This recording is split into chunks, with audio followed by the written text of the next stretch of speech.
Your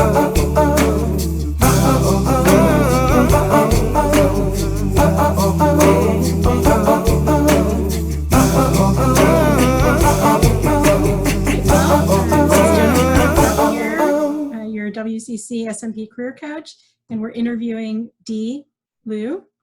And for the students who haven't met you, can you just tell us a little bit about yourself and your role in the WCC? Absolutely. Can you hear me okay? Mm-hmm.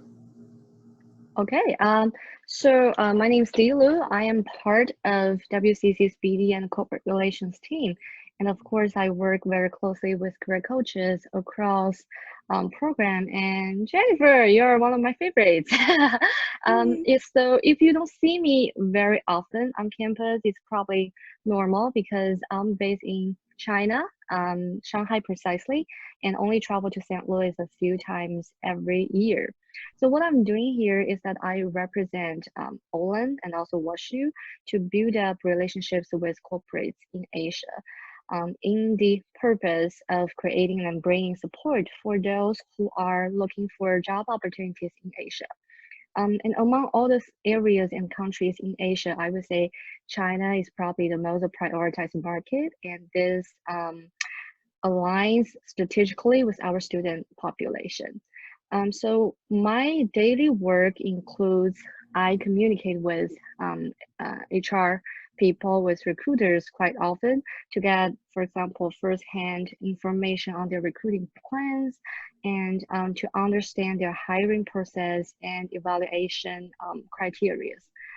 I also spend quite some time with our alums, Olin alums or WashU alums, for example, to organize career tracks with their help and to get career development insight or industry insight from their perspective, as they have all been quite experienced professionals. Yeah, that's about it. Are these alums from the campus here at WashU? Are they SMPs, MBAs, or the EMBA from the Fudan University?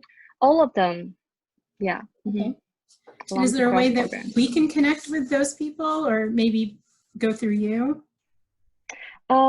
We are working with WCC to hopefully build up some programs that can help you better access to those alums, and also working on inviting some of them to do like webinars or sharings, so we don't have to individually access to them, but also a great opportunity for them to share their insights with them.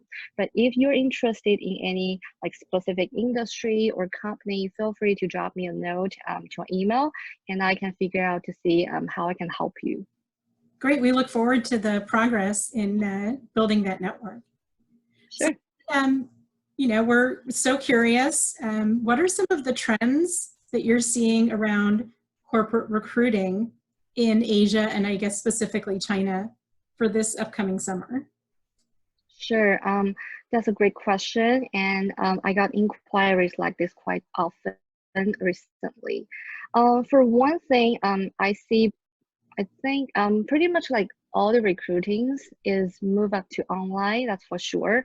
Info sessions, career fairs, and the whole process of interviewing, hiring, and everything. They're all being conducted in virtual format for now. And I believe this aligns with global trends. And I guess this is also one of the reasons we're here today for this session. And remote working, not everyone, but a big portion of the employees are working remotely, working at home, and everyone seems to be pretty comfortable with that. And some of them take turns to go to the office. I would say we are in the middle of this incident, and everything's changing so rapidly every day. So no one has the full information to conclude on the pandemic's impact on job market recruitings. But from what I have been seeing, at least pretty much all the companies that I have been working with, and in that sense, most of them are multinational companies, or simply put, like big companies. They are continuing with their recruiting plans.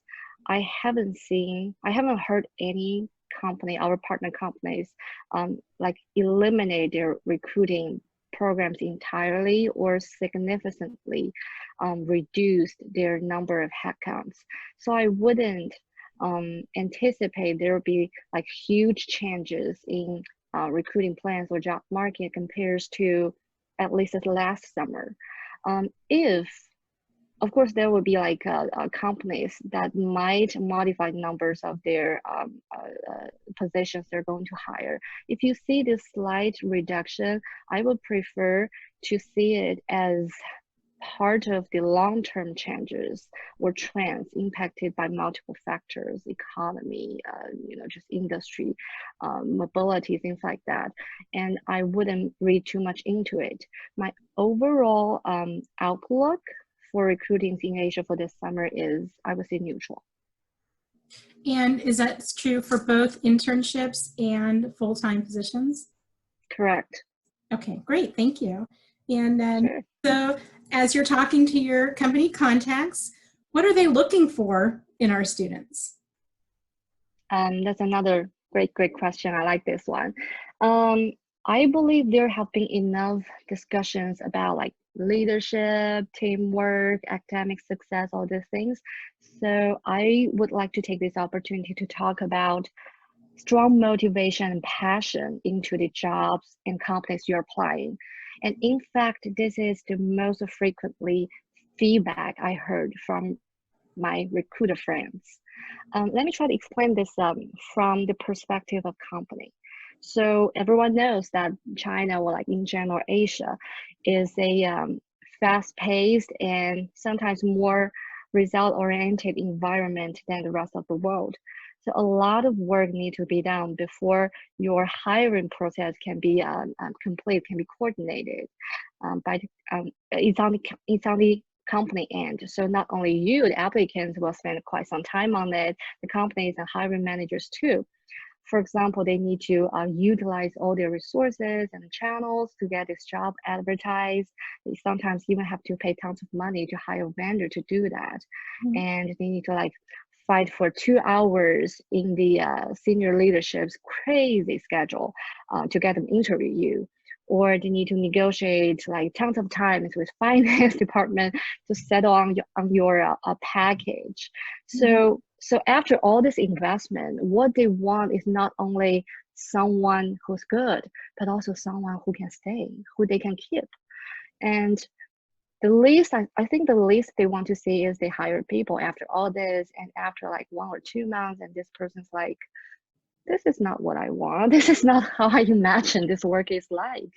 And then they have to, and this person like leave, and they have to go through this process again. Mm-hmm. Painful, in pain. So when they interview you, they're very cautious. They're looking for proofs in your application to show that you are truly interested and you are a person that they can keep.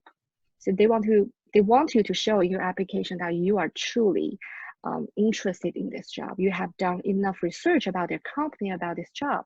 It's not like you randomly come across this job posting and like just casually click apply button, and they want to make sure it's not your plan B. It's not that you are coming because we're a good brand, we're a big company. And I've heard this many times from hiring manager and recruiters that this passion and motivation matters so much. They sometimes even weigh motivation and passion over qualification when they access a candidate. So when we talk to students, we talk about doing research on the company and having quality applications over a quantity of applications. How That's exactly in the application or in the interview, in the Chinese culture, in the US culture, during the interview, we talk about having ping pong and making the interview very conversational. How does that manifest itself to show that you're interested and motivated in the application and the interview in your culture? Sure. I understand that some students will think this one is too intangible to work on. My recommendation is pretty simple, pretty straightforward. To do your homework about this job and company as much as I can prior to interview. In fact, I was reading a survey that we had with another other US universities on over 30 employers that we work with on how they think of their candidates, and also how they think they could improve in preparing themselves for the interview.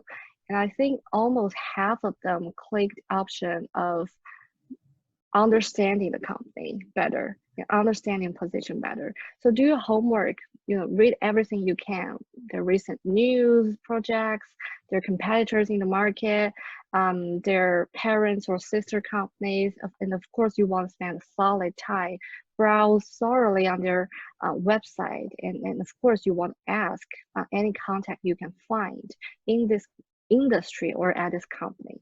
And I think this is the value of all those events, tracks, and panels that WCCs have been organizing for our students. And after all this homework, you demonstrate your efforts in your application. If you see any frequently appeared terms, any cultures or anything they use frequently, you show that in your application to let them know that you have done your homework and make them feel that you are one of them. You have already know their culture, know what this job is about.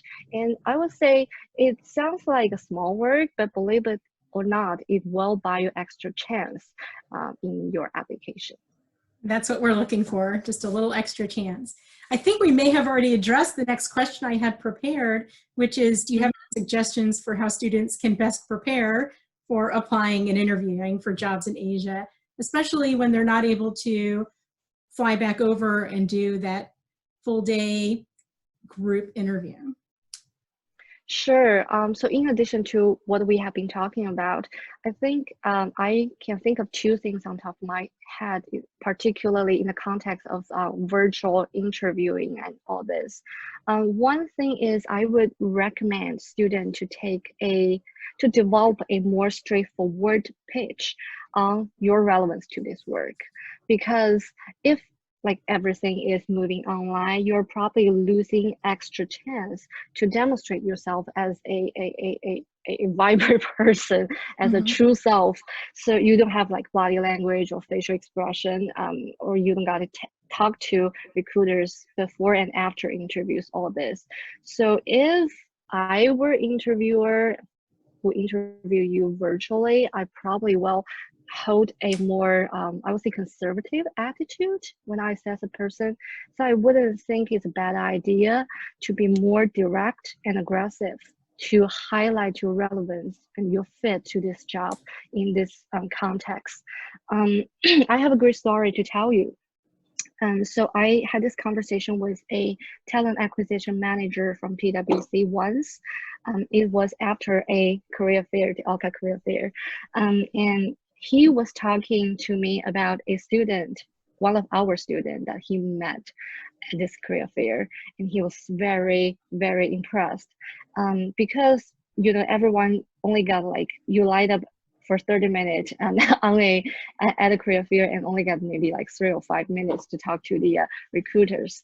And this student, I believe it's a BA student, she utilized those 5 minutes, and her approach was like, I know about this job, you want A, B, C, D, E skill and experience. And I have exactly A, B, C, D, E skills and experience because I've done this internship, this course, this project, and that makes me the right fit for this job because A, B, C, D, E. And the recruiters were very happy about this answer because it made his job easier. He doesn't have to go through this resumes again and again to find all the matching points, your quantifications. And plus this student has a very solid academic background. So I guess it's not surprising that she left a very strong impression to this manager. Well, so this feels really forward. It feels very like I'm putting myself on a higher pedestal, not very humble. Is it, you still think it's okay in? Of course, right. I understand. I understand your concern, a question. I'm not saying you're using the aggressive language or straight language or attitude or word to do that. We still have to make sure it's a professional page, but you want to make sure that recruiters understand from the first sight that you have all this relevance to this work. Because I've seen many students' resume or their self-introduction, they will talk about things that doesn't really matter to the company, like their general experience, their general education background or hobby or that whatever. And it takes quite a lot for the managers to dig in to find the reason that they want to hire you. So my point is, you kind of want to take the approach to make sure they understand in the shortest time period that you have all the qualifications they're looking for, skill set, experience, all the relevant experience, and that makes it straightforward and make their decision easy. Wonderful, thank you.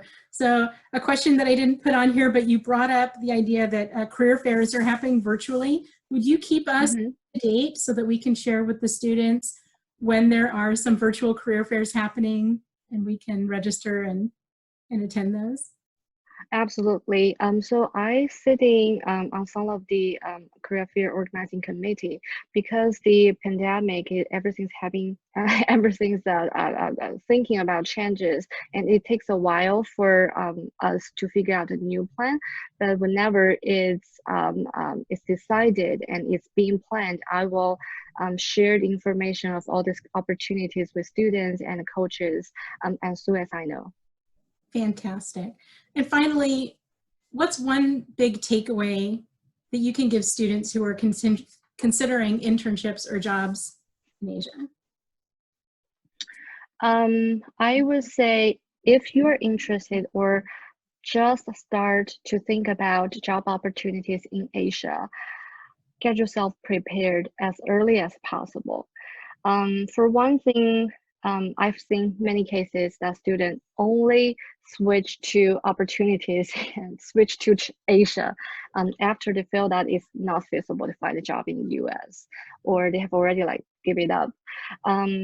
But by that time, they probably have spent entire year or semester investing into the US market, and not to mention their passion or confident.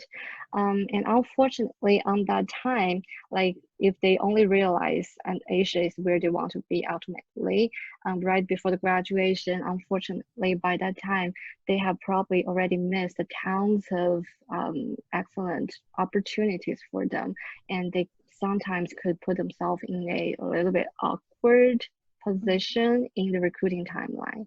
And for another, I feel like successful application doesn't start by the time that you click the apply button. It should start way prior to that. For example, if you're interested in job opportunities in Asia, you need to take time to get your Chinese resume built up and reviewed, and you need to research a market and then properly position yourself in this job market. And you probably also want to take some time to talk to professionals, to alums, to understand industry landscape and culture.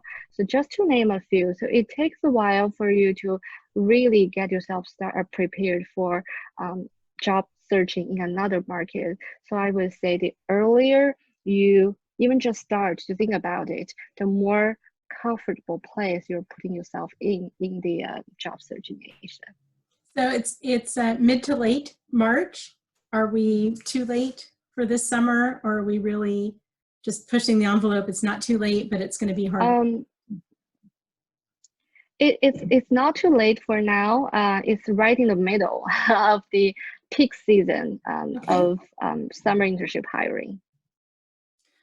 Well, thank you so much. Those are the questions I have. If we have any need to get a hold of you, I'll be sharing your email address with the students, and I know we'll be in touch, and we'll be looking forward to hearing any updates from you. Great. Thank you, Jennifer. Thank you for the opportunity.